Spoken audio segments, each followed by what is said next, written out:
Hvernig leggst þetta í þig? Sko, ég veit eiginlega ekki hvað ég að segja. Það ótrúlega mikil spuni í gangi og ótrúlega mikil svona orðagjálfur og bara ef maður færum í það að skilgreina hugtakið frjálslyndi. Hvað þýðir það raunverulega? Þetta hugtak sem á sér rætur margar aldir aftur og ég myndi segja að þetta sé mjög inngreypt í viðhorf Íslendinga upp á ákveðnu marki. Við höfum líka þjóðlega rætur sem sé þjóðernishyggju, áherslu á sjálfstæði landsins og hvað manngildið og svo framvegis. Þetta inngreypt í okkar vitund. Við höfum líka haft sósíalísk sjónarmið sem eru þá svona mótvægi við þessi frjálslyndu viðhorf. Þetta hefur allt verið að takast á síðustu 100 árin, þessi sjónarmið. Stjórnmál snúast málamiðlun. Það er að finna bestu lausnina á vanda dagsins í dag og það eru ólíkir hópar með ólíka hagsmuni sem taka þátt í stjórnmálum. Við höfum líka átt okkur því að stjórnmálin geta aldrei leyst allan vanda allra. Því að þau ná ekki endilega á einkasviði hjá fólki, þeirra prívat persónuleg vandamál. Við höfum markaðinn, við höfum svo mörg önnur öfl í gangi. Við höfum hagsmuni sem eru innskrifaðir í samninga sem ríkisvaldið hefur gert við einstaklinga og hópa áratugum saman og þessu verður ekki allir hrundið svona. Og það til dæmis að segja að frjálslyndir séu bara þeir sem styðja Evrópusambandið, það náttúrulega bara einhvers konar rugl umræða í rauninni. Hefur ykkur sagt ykkur satt? Nei, það liggur í loft að þeir sem séu frjálslyndir séu Evrópusambandið. En svo höfum við aðra umræða sem ekki tengd við þessa umræða þetta svokallega frjálslynd á miðjuna og hún svo að það ekki svo langt síðan, það bara eiginlega 2-3 ár síðan frjálslyndi og laissez-faire var kennt hrunið. Þá var sagt, já, þeir voru svo opaslega frjálslyndir í Sjálfstæðisflokknum og Framsóknarflokknum og svo Samfylkingunni, þeir ollu hruni. Og við viljum ekki svoleiðis, við viljum sósíalísk gildi, við viljum þessi vinstri græna og við viljum afturhvarf í einhvers konar allt annað. En þannig að þú veist, umræðan öll á einhverju, það hins vegar rétt að fólk við erum mannfólki eru hjarðdýr og það fældist hjörðin í þessu hruni og hún enn tvistru.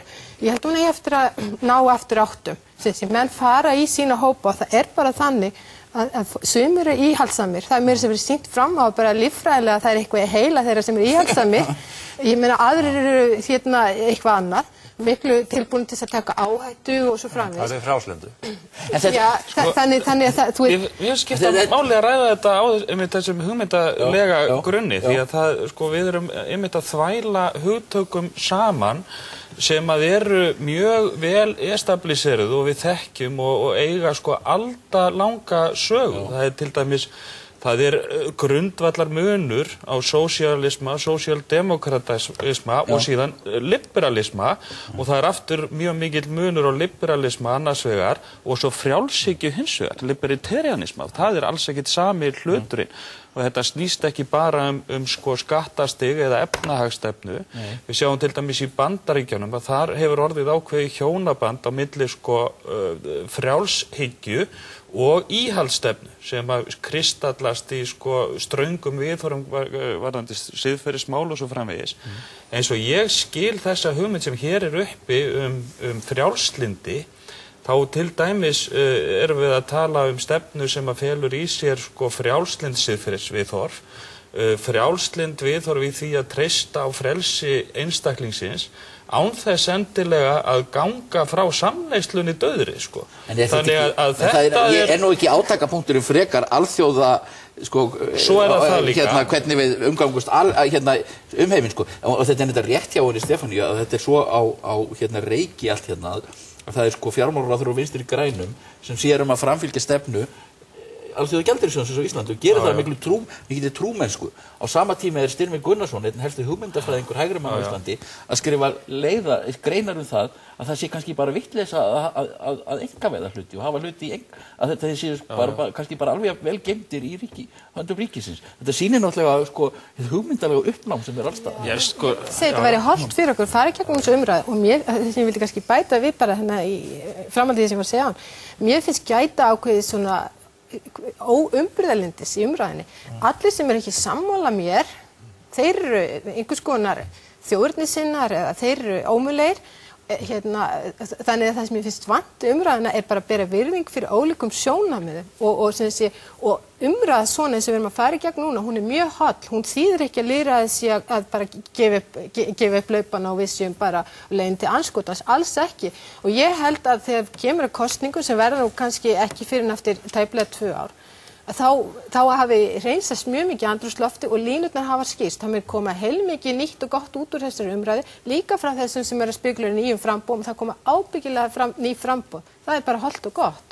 En sko, ég nefndi Evrópusambandið, þetta snýst náttúrulega rosalega mikið Evrópusambandið. Þetta spurning hugmyndalegt forræði. Bara í mjög einföldu máli að þá var frjálshyggju hugmyndafræðin sem að tröllreið hérna síðustu 25 ár, hún hrundi með hruninu. Það eru öfl í samfélaginu sem reyndu að í stað að frjálshyggjan hefði hugmyndalegt forræði að setja Evrópuumræðuna og aðildar umsóknina sem hugmyndaleg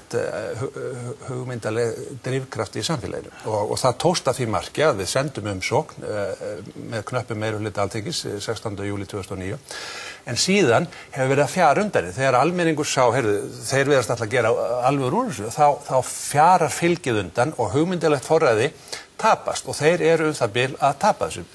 Ríkisstjórnin og aðildarsinnar eru smátt og smátt að bakka og spurningin bara sko hvort að hvernig við gröfum þessa umsókn í bili. Þetta verða einhverjir hérna áfram, 20-30% þjóðarinnar eru ábyggilega mjög viljuð til að fara og þeir munu eiga sína fulltrúa. En meðan að sko þetta staðfestur og afgerandi minnihluti, þá náttúrulega ótækt að sá minnihluti keyri landið áfram og áleiðis inn í Evrópusambandið. Það bara algjörlega. Nú talað að þetta muni allt frestast þangað til eftir næstu þingkosningar, menn voru að reyna að koma því í gegn áður og Össur talaði það hérna þegar hann var í viðtali hérna í vor en margt bendi til þess að þetta fari aftur fyrir þær kosningar. Já, Ingibjörg Sólrún hafði sagt fyrir árið síðan og ég held að það hafi verið klókindi í því. Hún hafði sagt bara lítandi á þetta pólitíska landslag að það væri ekki grundvöld til þess að keyra máli áfram. Ég meina það að koma á daginn að með ríkisstjórn sem svona klofin í málinu þá ekki hægt að ganga frá þessum samningum. Það líka bara þannig.